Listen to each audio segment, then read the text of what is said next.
कि चंपा पढ़ लेना अच्छा है, ब्याह तुम्हारा होगा, तुम गौने जाओगी, कुछ दिन बालम संग साथ रह चला जाएगा जब कलकत्ता, बड़ी दूर है वह कलकत्ता। चंपा बोली, तुम कितने झूठे हो, देखा?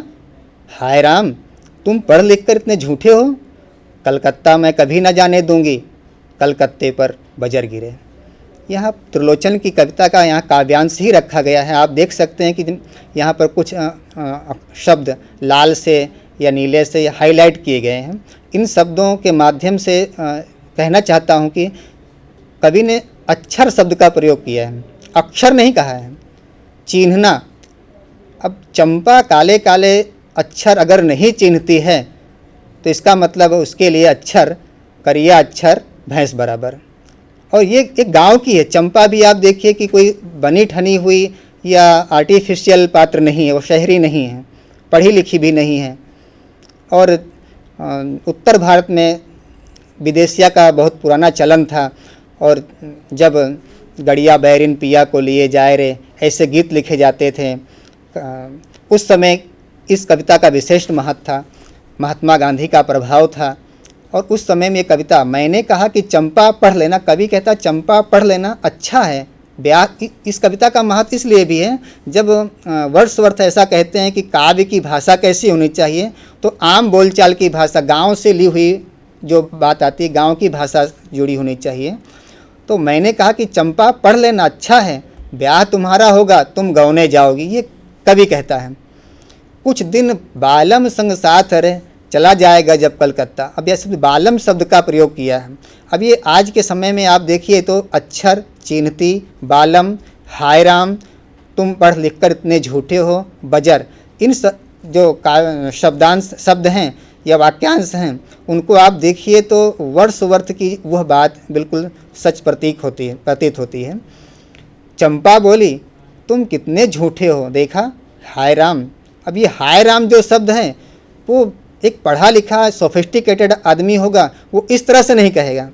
तो ये बात वर्ड्सवर्थ पकड़ते हैं कि जो आदमी मूल रूप में जो भाषा है वो किस तरह से, गांव में लोग आज भी मुलम्मा लगाए बिना बिल्कुल दिल की भाषा में बात करते हैं। तुम पढ़ लिख कर इतने झूठे हो, ये अपने आप में व्यंग तो है ही। वर्षों वर्षों बाद आज भी हम कह सकते हैं कि पढ़े लिखे लोग इतने अधिक झूठे क्यों हो जाते हैं।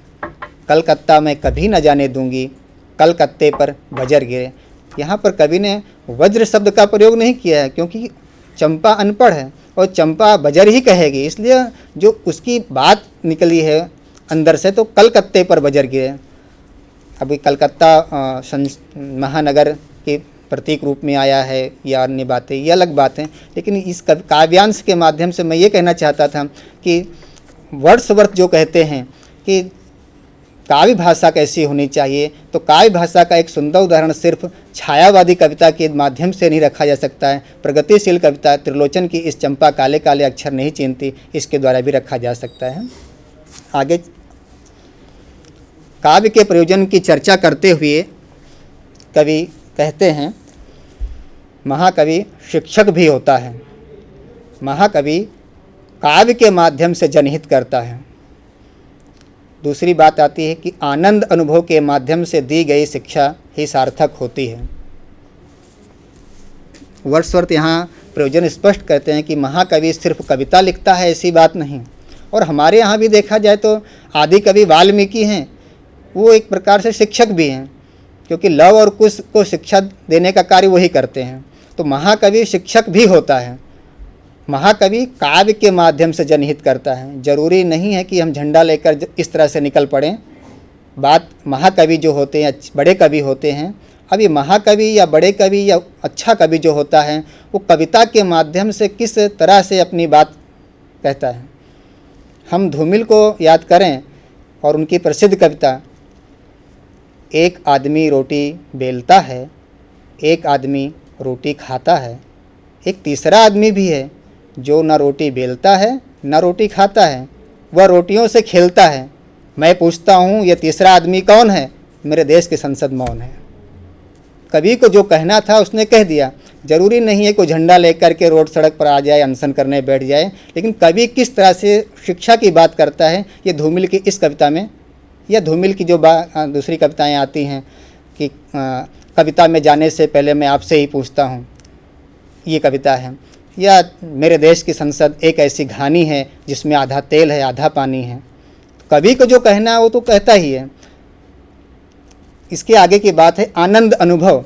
आनंद अनुभव के माध्यम से दी गई शिक्षा ही सार्थक होती है। वर्ड्सवर्थ ऐसा स्पष्ट मानते थे कि कविता को पढ़ा देने से या कविता को लिख देने से कोई हितकारी काम नहीं होता है। अगर कविता आनंद का अनुभव नहीं कराती तो निरर्थक है। यह बात हम भारतीय काव्य शास्त्र के संदर्भ में देखें तो हमारे यहाँ रस अर्थात आनंद माना गया है और ब्रह्मानंद सहोदर माना गया है। तो वर्ड्सवर्थ जब आनंद अनुभव की बात करते हैं तो यह कहीं न कहीं आप मूल में देखें तो भारतीय जो वर्षों हजारों सैकड़ों वर्षों पहले जो हमारे यहाँ भरत मुनि कह गए वही बात यहाँ पर भी दिखती है। काव्यानंद में नैतिक उत्थान अनिवार्य है। कविता में नैतिकता नहीं है, सिर्फ भद्दापन है, भदेशपन है, तो वो कविता बहुत ऊंची कविता नहीं मानी जाएगी। हमारे यहाँ हिंदी काव्य आंदोलन में जो बीच में एक ऐसा दौर आया छायावाद के बाद और प्रगतिवाद के बाद में अकविता आंदोलन, उसमें बहुत कुछ ऐसे प्रश्न उठे थे। और अंतिम बात जो उनकी आती है काव्य के प्रयोजन के संदर्भ में, काव्य का सत्य विज्ञान के सत्य से कहीं अधिक भव्य और व्यापक होता है। काव्य का सत्य क्या है और विज्ञान का सत्य क्या है, और काव्य का सत्य अगर वर्ड्सवर्थ अधिक भव्य और व्यापक मानता है तो ऐसा क्यों? भारतीय काव्य शास्त्र में कविता को सर्वोपरि ब्रह्मानंद सहोदर कहा गया, यानी थोड़ी ऊंचाई शायद कम है कि अथवा ब्रह्मानंद के समकक्ष कविता है।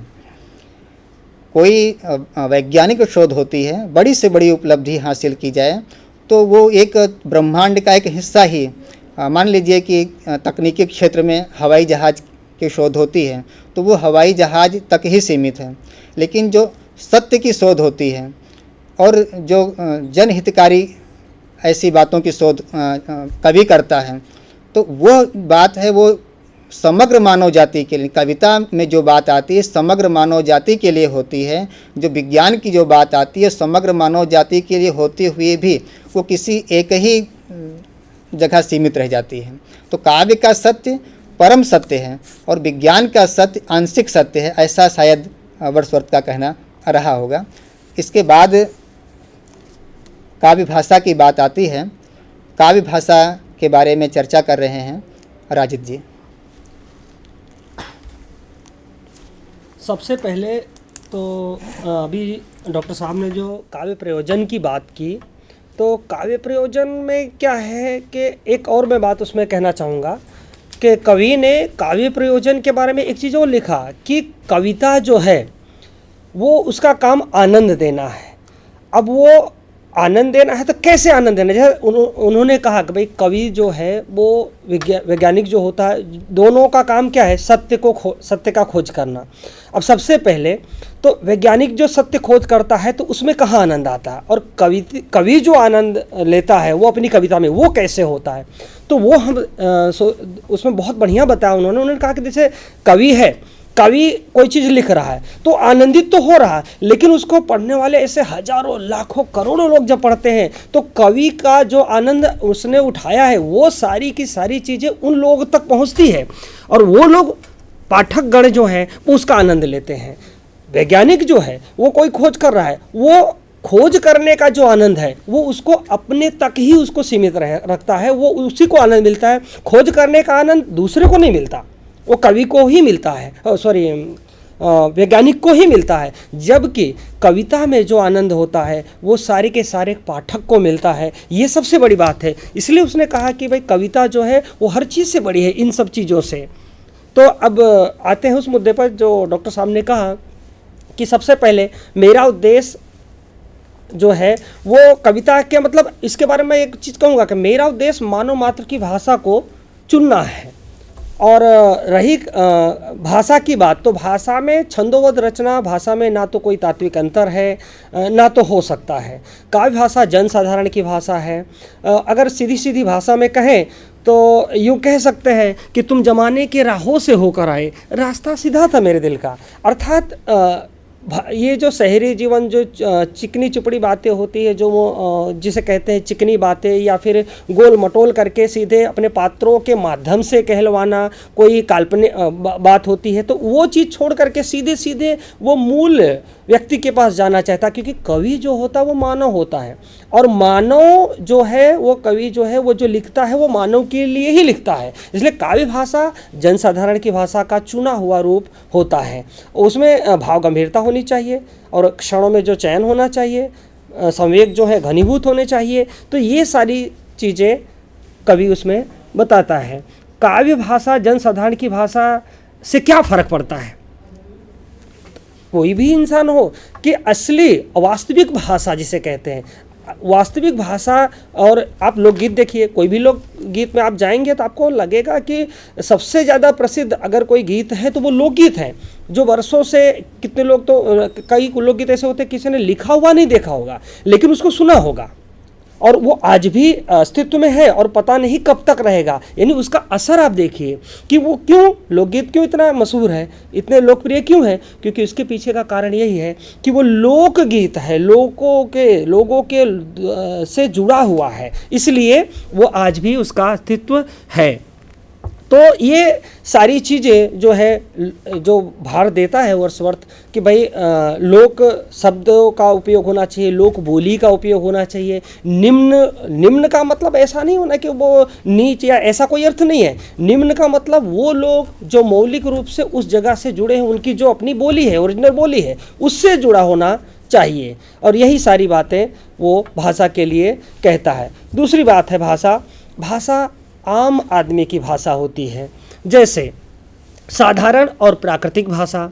साधारण भाषा का मतलब यहाँ ये होता है कि जो सामान्य रूप से बोली जाने वाली भाषा, जैसा भी डॉक्टर साहब ने क्या नाम था डॉक्टर साहब उनका, त्रिलोचन जी का जो कविता अभी बताई, सामान्य भाषा कि वो लड़की जो बोलती है एकदम सामान्य भाषा में बोलती है और हर किसी को समझ में आता है वो चीज़। दूसरी बात है प्राकृतिक भाषा।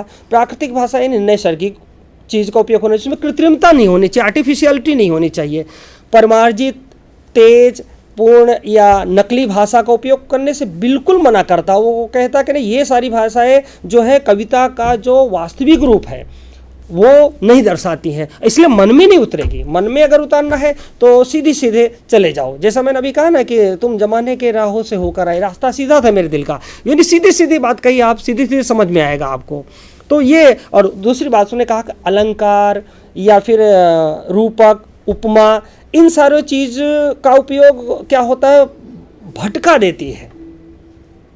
वर्ड्सवर्थ का कहना है कि ये सारी चीज़ें क्या है, इसके बिना होनी चाहिए, सीधे सीधे सिंपल भाषा में कह दो भाई ऐसा ऐसा है। तो ये रही भाषा की बात। अब आगे डॉक्टर साहब, इस बात को हम निराला से फिर से शुरू करें तो निराला की कविता है, वह आता दो टूक कलेजे के करता, पछताता पथ पर आता, पेट पीठ दोनों मिलकर हैं एक, चल रहा लकुटिया टेक, मुट्ठी भर दाने को भूख मिटाने को, मुंह फटी पुरानी झोली को फैलाता वह आता। दूसरी कविता का सिर्फ जिक्र ही करूँगा, वह तोड़ती पत्थर। और यह इसलिए कि वर्ड्सवर्थ जब काव्य भाषा की बात करते हैं, और यह जो वह आता दो टूक कलेजे के करता, पछताता पथ पर आता, यहाँ पर एक भी शब्द ऐसा नहीं है कि जो आम बोलचाल की भाषा में ना हो। आम बोलचाल की भाषा में होने के बावजूद कविता अपनी पूरी गरिमा सुरक्षित रख सकी है। कविता का महत्व या वैशिष्ट्य कहीं कम नहीं हुआ है।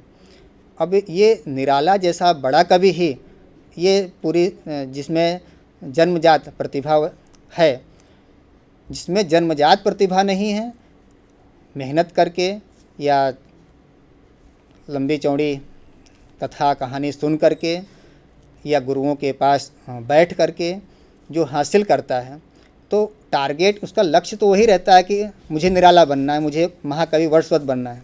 लेकिन होता क्या है कि वो बन नहीं पाता। क्यों? क्योंकि जो निराला में प्रतिभा है, जो वर्ड्सवर्थ में प्रतिभा है, वह तो उसमें नहीं है। तो वो क्या करेगा? उसकी देखा देखी करेगा और अनुसरण करता रहेगा, और इस देखा देखी में उसकी भाषा बिल्कुल बनावटी हो जाती है।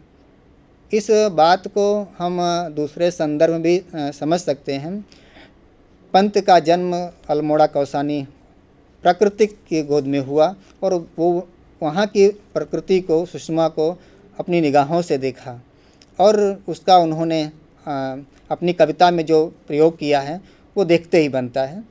प्रकृति के सुकुमार कवि उन्हें ऐसे ही नहीं कह दिया गया, लेकिन बाद के कवियों ने जो कि एयर कंडीशन में बैठे हुए, पंखे की हवा खाते हुए, शहरी जीवन जीते हुए और बात करते हैं हिमालय की, बात करते हैं वहाँ के फूलों और बगीचों की, तो वो कविता बिल्कुल झूठी सी लगती, सच्ची नहीं लगती, ईमानदारी वहाँ पर नहीं दिखती है। तो वर्ड्सवर्थ जो काव्य भाषा की बात करते हैं वो भी इसी तरह है कि जो है वो हृदय की उच्छलन होना चाहिए, उसमें पावरफुल फीलिंग्स होना चाहिए, स्पॉन्टेनियस ओवरफ्लो होना चाहिए।